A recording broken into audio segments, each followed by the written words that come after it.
Welcome back to the Loudness McKeeble Symposium. My name's Jason.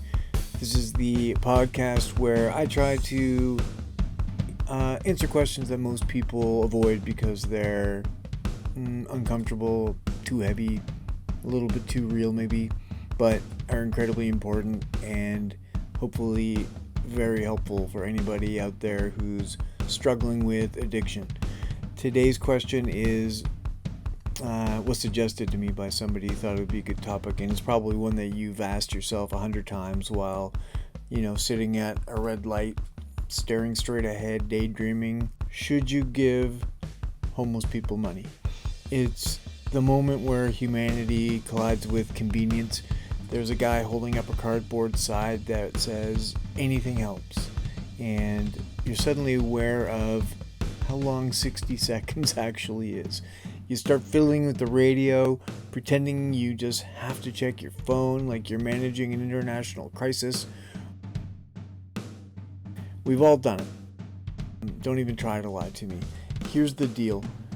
You're not saving anybody by not giving them money. You're not killing them by giving them money either. The streets do not accept your kind thoughts, your well wishes, or your whispered prayers as legal tender. The only currency is paper bills, loose change, food that doesn't rot, socks, and a tiny scrap of human dignity. Those are the things that matter. Now, let's be honest. The big fear people have about handing over their money is, what if they spend it on drugs? Well, sometimes, what they do, because withdrawal isn't just uncomfortable, it's apocalypse level suffering. I don't know how to describe it. Opiate withdrawal in particular is so vicious, so unbearable. It made me want to rip my own skin off just to escape it. Within 24 hours, I would feel like my body was staging a violent coup. The fear of that withdrawal kept me using even when I wanted to stop. So yeah, a $5 bill might go to heroin or fentanyl, but you need to understand something. It isn't about getting high.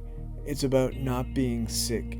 And the choice is simple. Would you rather contribute to somebody getting what they need to avoid breaking into cars or selling their body? Or would you prefer to hold on to your moral purity while they're forced to get that $5 that way? People love to say, I don't want to enable them, and that's cute, but let's be real. Society has already enabled us. Them. Me. At one time. Pharmaceutical companies shoved pills into my life. Landlords jack up rent beyond reason. The prison system chews people up and spits them out with fewer options than they had going in. Your coffee money isn't going to tip the scales. Some folks have a good idea, and that's handing out gift cards, and I think that's great. Because even if things do get bartered for something else, and they do, and oftentimes, sometimes they don't, but it doesn't matter because they don't disappear. Somewhere along the chain, somebody is going to get food, and that's still a win. Imperishable food is a solid idea too. But what's really king? I mentioned it a few minutes ago, and that's clean, dry socks. Have you ever had to wear wet socks and shoes that don't fit for a week or more straight in the winter? Probably not. Then you don't know the heavenly joy of pulling on a fresh pair of socks when your feet are swollen, cut, blistered, and so cold. It's enough to make a grown man cry, and I have seen it happen many times. When I was out there, I didn't have a tent. I slept rough, with the roughest of the rough. I had shoes that didn't fit.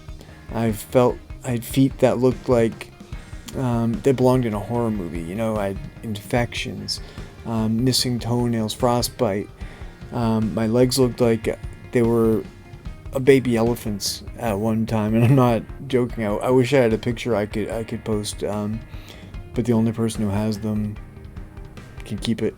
But every step was like walking on glass. Like, I had compression fractures, and it's possible, I suppose, I did. It's not like I was going to the hospital to find out, especially during COVID, because homeless people, myself, thought that COVID might be a setup, just to get us into the hospital so we could be forced quarantined, and then God knows what experiments the government would do on us.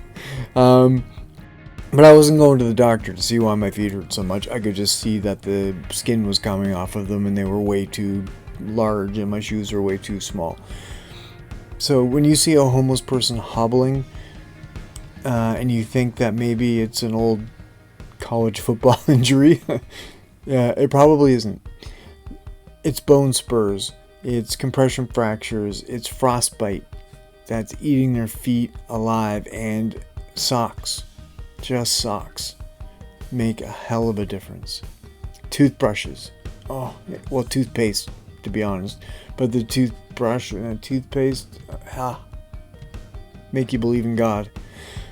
So yeah, money is cool, but socks, toques, gloves when it's cold out. It depends on how much money you have. Bring them old shoes. I guarantee if they're in decent shape, homeless people aren't going to be offended. Do not bring them used underwear. That's not a great idea. They are still people, but socks are a fucking miracle. At the end of the day, this isn't about whether or not someone's going to buy food or drugs with your handout. It's about whether or not you can see them, not the homeless person, not the addict, not the person that you think is disgusting, the person, someone's child, someone's parent in a lot of cases, someone's brother, sister, auntie, uncle, someone who used to be funny, smart, complicated, annoying, just like you, just like me, before it all went sideways. Are you tired of living in a world where you can't blame societal structures for your personal choices? Well, friend, have we got the solution for you? Introducing The Far Left, the revolutionary lifestyle product that transforms everything into someone else's fault. Before The Far Left, I actually had to take responsibility for my degree and $180,000 in student debt. Now I know it's all capitalism's fault. The Far Left taught me that my barista job is actually a form of economic violence. The Far Left comes with everything you need to be perpetually outraged. Unlimited victim status, regardless of your trust fund size. The ability to find racism in everything, including math and punctuality. Free-range, artisanal moral superiority that's locally sourced from your echo chamber. Now I can destroy anyone's career with a single tweet and no one will even know it was me. Just in case I'm wrong. But wait, there's more. Order The Far Left today and we'll throw in the magical ability to simultaneously claim that you're strong and independent while demanding the government solve all your problems. Exclusive access to our Everything is Fascism rhetoric pack. The Far Left taught me that I can atone for my white privilege by lecturing other white people about their white privilege. And the best part? I never actually have to give up any of my privilege. I just have to feel really, really bad about it. Side effects may include chronic unemployment, despite multiple degrees, the inability to enjoy anything without finding its problematic elements, and the belief that having strong opinions about things you've never experienced makes you an expert. The Far Left is not suitable for people who enjoy personal growth, accountability, or solutions that actually work.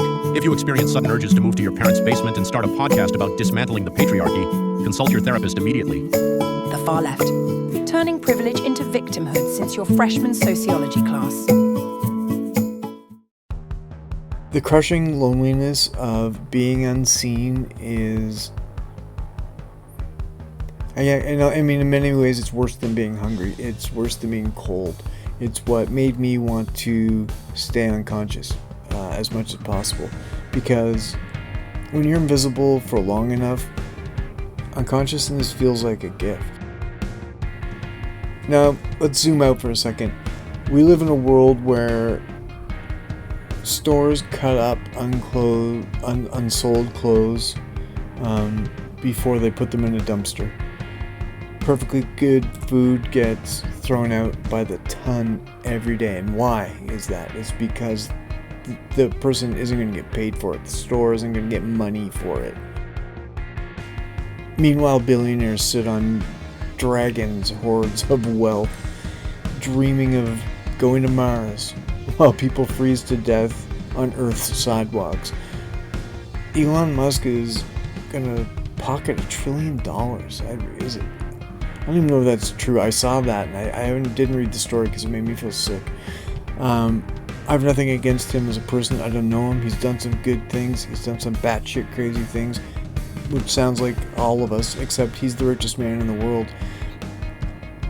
And it's $1 trillion for making cars that one day will eventually rust in a desert somewhere, leaking poison into the soil. At the end of the day, he makes cars. And somehow that's worth more than ending world hunger. I mean, that's, in my imagination, that's what $1 trillion could do. What the actual fuck are we doing?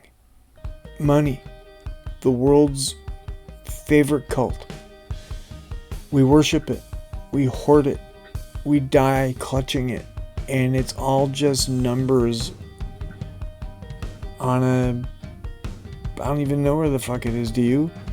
Somewhere down in California in a warehouse full of hardware. I mean, I don't know what the fuck money is. I know it used to be tied into the weight of gold and silver, but it's not. Look into it. Anyway, we act like it's sacred, while human beings actually breathing, hurting, laughing, crying, human beings are treated as disposable, less valuable than it. So should you give your money to homeless people? Yes. No, maybe. It's your choice.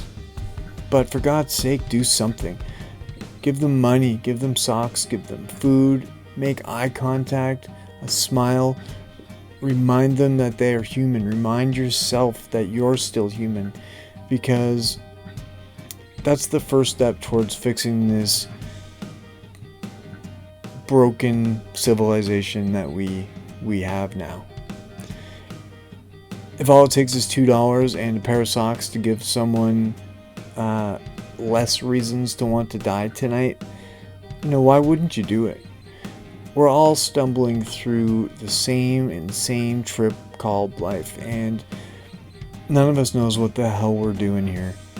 But I know this: nobody deserves to be hungry, and it's a horrible, painful feeling. Nobody deserves to be cold. Nobody deserves to be invisible. So next time you're stuck at that red light and someone's standing in front of you with a cardboard sign, look them in the eye. Decide what you're going to do. Whatever you decide, don't forget that they're not a monster. They're not an inconvenience. They're a human being, just like you. So that's all I've got to say about that. Give your spare change to people, or don't, but give some thought to what I've said. If you think anybody else might like to hear what I've said, please share, like, subscribe. If you do those things, which are all free, it really helps. It's the only way you can really help. It tells the algorithm that you've seen something that's important enough for you to want to see again. So if you could do that, I'd really appreciate it. And if not, I still really appreciate you. Thanks for joining me. Peace.